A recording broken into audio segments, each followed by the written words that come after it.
Hello. Okay, so this is going to be different than some of the previous ones I've done, and I know I've said that I think a couple times, but I think this one is definitely different. It's not so much a story as it's the background of a character. Now, to give you a bit of background, I created something I call the Dimension of Centras. It's actually an open source campaign concept, campaign idea that can be used by anybody. Um, it has its own WordPress site, and I'll give you a link to that in one of the comment. Like I'll put it a link in a comment field. Um, I can't actually at this point can't pin things. Yes, I know all you have to do to get that to work is you have to verify. I haven't done that yet. I will get around to it at some point. I just haven't gone around to it yet. Um, so this character is pretty much um, the main character that, or at least the first character I came up with the setting. And the dimension of centers is exactly that. It's an alternate dimensional idea. Now, I could probably have started with an overview of the actual dimension, but I decided let's start with Helix because that's where I started. Now, Helix of Centras, his origin. Okay, so Helix Keros is a third generation Impavid hero of the Keros family, whose powers have been passed down from grandfather to father to son. This process is done through a familial relic known as a paragon icon.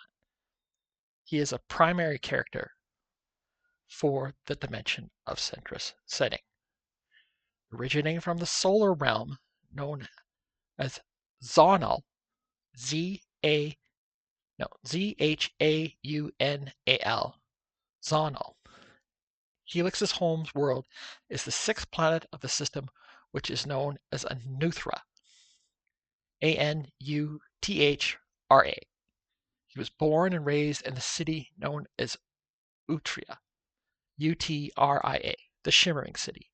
He was born in the year of Gathering Light, which is circa 1913 on Earth. Helix was raised from an early age to become a protector in the service of the world's elders, as his parents were before him. His father, Tiberian Keros, retired as protector in Helix's 35th year and passed the paragon icon to Helix. His mother, Soriva Hekkaros, continued her role as a protector until her death in the year of the Dark Swarm on the zonal calendar, circa 1954.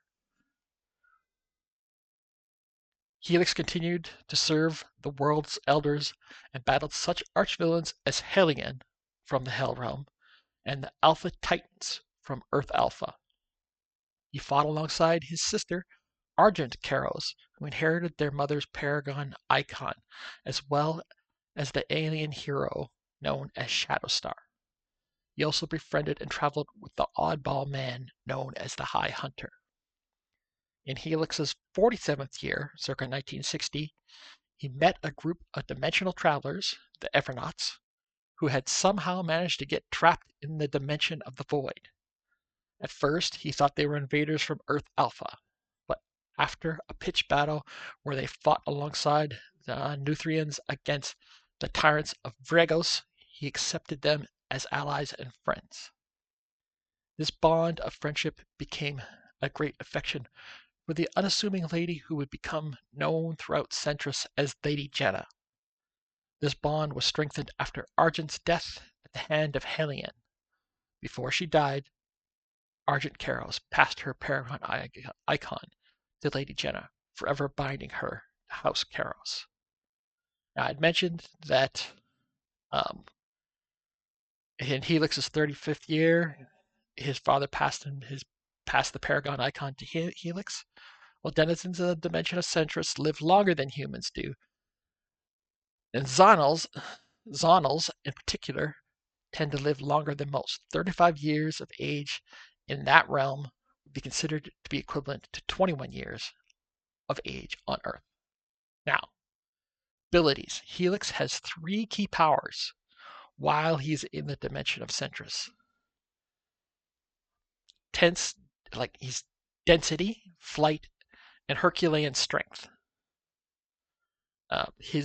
Basically his rogues gallery includes the Alpha Titans, Changeling, um, woman known as Gunferix, and Hellion. Hellion being the most dangerous of those four. Now I don't have details on everything, but Hellion, he's basically a demon from a devil realm. Alpha Titans, they are an evil group of villains from an alternate version of Earth, not our actual Earth, but an alternate version where there are superpowers. And the Changeling is actually another open source character that can be found on fandom. He has various different names, but I have strictly named him Changeling for the setting because that's the open source name. And I can't remember the details of Gwenverex. I think from the way I picked the name, it's sort of like an evil Guinevere, maybe. So um, now his name is.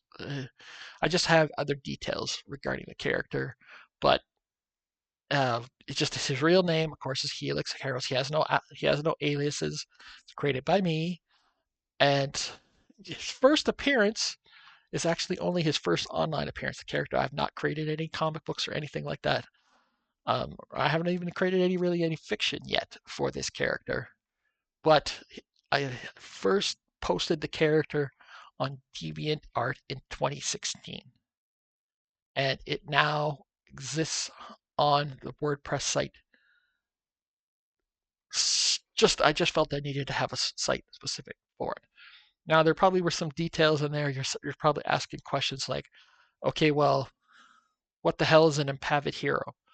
Well, for a long time, the idea of superhero was that was copyrighted by Marvel and DC. I believe they don't have that copyright anymore. I think some I don't know if the Supreme Court or whoever said you can't own this. This is just a generic word. I don't know. Maybe it's been challenged or not. So I found the word Impavid and thought that would be good to use as a name for my superheroic characters. And the word Impavid, I believe basic definition is like dauntless. Dauntless. I can't talk today. And I had also mentioned the Paragon icons. Paragon icons is basically uh, uh, I don't have all the details down, but it's basically a physical connection to each family that has one.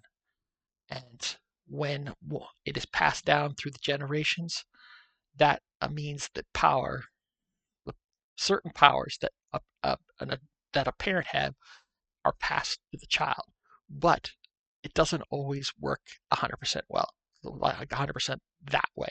Sometimes it changes. And so Helix's powers are different than his father's powers. I never really came up with his father's powers, but his father couldn't fly. So Helix has the power of flight, which makes him one of the most powerful characters in the setting. And also the fact that he has strong, basically like how Superman's skin is dense. That's the idea is that we're going to come to density. He has such strong, dense bone, skin, everything that he's very rarely hurt by anything. That's what makes Hellion such a danger to him, because Hellion has such great power and is on the same sort of strength level as Helix and other heroes. So he can easily kill Impavids. Now, I mentioned several places there. There's the solar realm, so it's like when I say solar realm, that means like a solar system, like our solar system. But there are other places in the Centra setting that don't really count as solar systems, because I had mentioned, where the heck did I put it? Oh, the Dimension of the Void, for example. The Dimension of the Void is basically a black.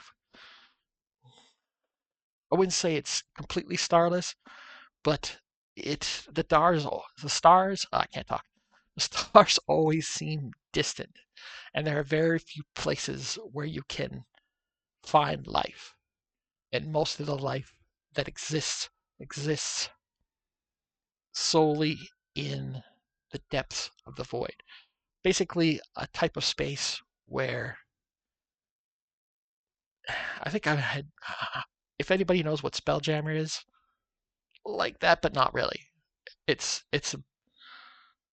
I can't really say it. Like I said, this was an idea I came up with, and I don't have all the details written in stone when it comes to the setting. But I wanted to start with Helix, and if I do another one of these, I probably will base it on what the actual background of the setting itself, as well as the world elders and a few other minor details.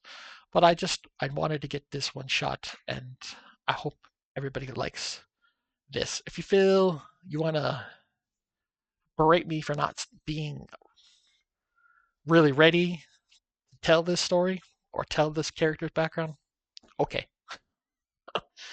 Uh, but I felt I wanted to do it anyways. So thanks for watching if you made it this far. And like, comment, subscribe, especially comment. Let me know what you think. And I greatly thank you for watching. I hope you're having a great day. Bye.